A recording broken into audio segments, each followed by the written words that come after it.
रिया और रितु काफी अच्छे दोस्त थे। दोनों की आपस में खूब बनती। दोनों एक ही ऑफिस में काम किया करती थी। रिया रितु को अच्छा दोस्त मानती, लेकिन रितु। अरे रिया, तुम लोगों का अपना मकान नहीं है। क्यों नहीं तुम और नरेंद्र भी हमारी कॉलोनी में ही मकान ले लो। हाँ यार, आइडिया तो अच्छा है, लेकिन इतने पैसे आएंगे कहाँ से? अरे, हमारे होते हुए तुम्हें घबराने की जरूरत नहीं है। रुको, मैं अपने दूर के एक भाई से बात करती हूँ। उसका यही काम है, लोगों को घर दिलाना। थोड़ा सा कमीशन लेता है, लेकिन मार्केट के रेट से कम दामों में घर भी दिला देता है। अरे वाह, तुम अपने भाई से बात करो, मैं नरेंद्र से बात करती हूँ। रितु रिया के जाने के बाद अपने भाई को फोन करती है। अरे भाई, कोई मकान बिक रहा हो तो बताओ, मेरी एक सहेली को चाहिए। अरे है ना, पूरे 40 लाख का है। ओ भाई ठीक है, फिर मैं उसे 45 लाख का बोलूंगी। दोनों मिलकर 5 लाख का आधा आधा बांट लेंगे, ठीक है? रितु रिया को मकान दिला देती है। लेकिन एक दिन उसका नया मकान देखने नरेंद्र की बहन आती है। अरे भैया, मकान तो अच्छा है, कितने का लिया? तुम्हारी भाभी की सहेली ने दिलवाया है। बड़ा ही ठीक रेट में मिल गया नीरू, सिर्फ 45 लाख का। तभी नीरू का पति बोलता है। नरेंद्र, ये तो बहुत महंगा है।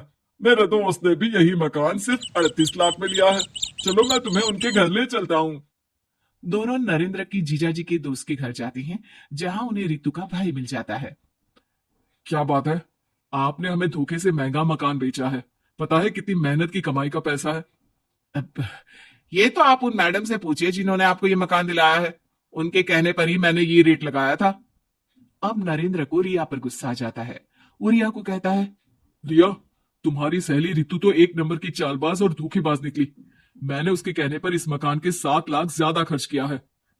रिया को भी नरेंद्र की बात सही लगती है। वो चुप हो जाती है। अगले दिन रितु रिया से मिलती है। रितु, मुझे तुझसे ये उम्मीद नहीं थी।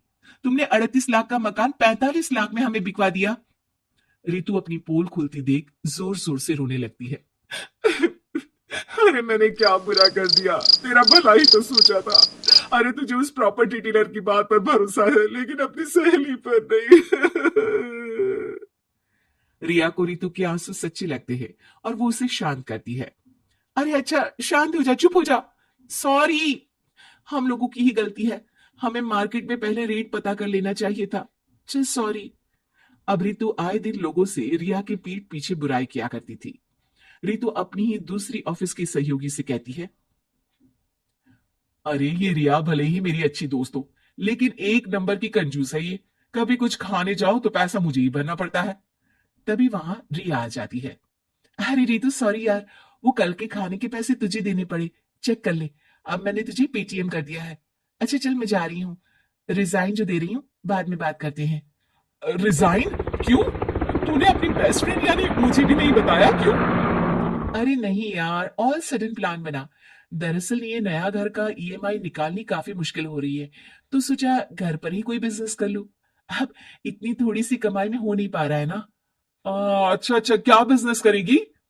देख, तू तो जानती है कि यहाँ मुझे सिर्फ 15,000 मिलता है, लेकिन घर में बच्चों का प्ले स्कूल खोलूंगी तो पूरे 4,000 एक बच्चे से मिलेगा। 10 भी आ गए बच्चे तो पूरे 40,000 की कमाई, वो भी घर पर रहकर। है ना अच्छा आइडिया? रितु कोरिया की बात से जलन होती है। वो कहती है।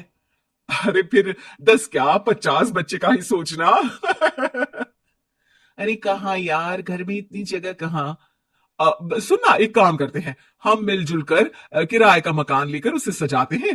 फिर ज्यादा कमरे होंगे तो ज्यादा बच्चे आ सकेंगे ना। हाँ, लेकिन मैं एक बार नरेंद्र से पूछ लेती हूँ। रिया नरेंद्र को सारी बात बताती है। देख लो रिया, मुझे तुम्हारी इस सहेली में जरा सा भी विश्वास नहीं है। अरे नहीं नहीं, वो ऐसी नहीं है। मिलकर काम करेंगे, जो पैसे आएंगे आधे आधे बांट लेंगे। इसमें बुरा क्या है? काम भी अच्छा होगा। फिर क्या था, दोनों मिलकर काम शुरू करते हैं। पूरा कमरा बच्चों के हिसाब से सजा दिया जाता है। टीवी, फ्रिज, बेड और न जाने क्या क्या। तेरे और मेरे मिलाकर 2 लाख का खर्च हो गया। अरे कोई बात नहीं, पैसे कमाने के लिए इन्वेस्टमेंट तो करनी पड़ती है। अब इतनी बड़ी रकम है, अच्छा है कि दोनों ने मिलकर कर ली, वरना एक के बस की तो बात नहीं है। हाँ, लेकिन अब मैं ना एक बात बोलना चाहती हूँ। देखो, पिछले 2 महीनों से जब से ये काम चल रहा है, सारी मेहनत मेरी ही है। मैं ही सारा सारा दिन यहाँ का काम देखती हूँ। तो अब मैं तुम्हारे साथ ये काम नहीं करूंगी, अकेले मैं ये स्कूल चलाऊंगी। अरे ऐसे मत बोलो रितु, मैंने नौकरी भी छोड़ दी। थोड़ी बहुत सेविंग्स थी, वो भी मैंने स्कूल को बनाने में लगा दी। अब यार तुम तो आलसी भी हो, मुझे नहीं लगता तुम ये काम कर पाओगी।